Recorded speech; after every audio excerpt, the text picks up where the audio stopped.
मुफ्ती साहब जी फरमाइए।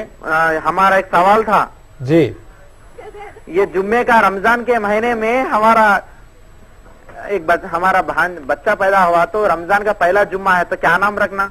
अच्छा जी बेहतर भाई, आप कौन और कहाँ से बोल रहे हैं? हम वरंगल से बात कर रहे हैं। वरंगल से। बेहतर साहब, वरंगल से मुफ्ती साहब से बात करेंगे। जी बहुत शुक्रिया, आपने हमें कॉल किया।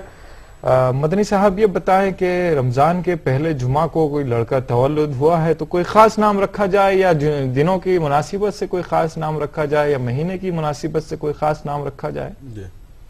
भाई ने अभी ये सवाल किया है कि रमजानुल मुबारक के पहले यानी जुमा यानी कि पहला जुमा था उसमें बच्चा पैदा हुआ, इस्लामी एतबार से पहला जुमा, दूसरा जुमा, तीसरा जुमा, आखिरी जुमा, यानी इसमें बच्चा अगर पैदा होता है तो उसका कोई खास नाम हो, इसकी कोई भी दलील नहीं है।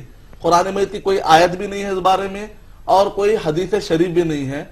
अलबत्ता ये कहा गया कि नाम जो भी रखे जाएं वो 7वें दिन रखना चाहिए, युसम्मा लिसाबिइन, यानी 7वें दिन नाम रखना चाहिए। 7वां दिन पार नहीं होना चाहिए, अगर 7वां दिन पार हो जाएगा तो गुनाह होगा।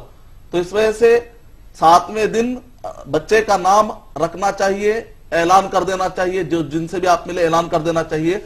बाद में अगर आप बदलना चाहें तो बदल सकते हैं, ये अलग मसला है, लेकिन 7वें दिन कोई ना कोई नाम तो बहरहाल अच्छा नाम रखना चाहिए जिसके अंदर शिरकिया नाम ना हो, जिसके अंदर कोई अच्छा मीनिंग हो। सहाबा के नामों पर रखिए आप, नाफे बहुत अच्छा यूनिक नाम है, सहाबा इकराम के नाम है, खुलफाए राशिदीन के नाम है, और अब्दुल्ला और अब्दुर्रहमान जो अल्लाह सुब्हानहू तआला को सबसे ज्यादा पसंदीदा नाम अब्दुल्ला और अब्दुर्रहमान है, अमतुल्लाह और अमतुर्रहमान, ये आप नाम रख सकते हैं। कोई खास नाम फिक्स नहीं है। बाद लोग कुरान मजीद खोलकर फाल के तौर पर नाम रखते हैं कि जो कुरान मजीद में जो सफा खोलेगा उस पर जो बोर्ड पर नजर पड़ेगी नाम रखेंगे, कहते हैं। कुरान मजीद खोलते शैतान पे अगर नाम नजर पड़ेगी तो क्या बच्चे का नाम शैतान रखेंगे आप लोग?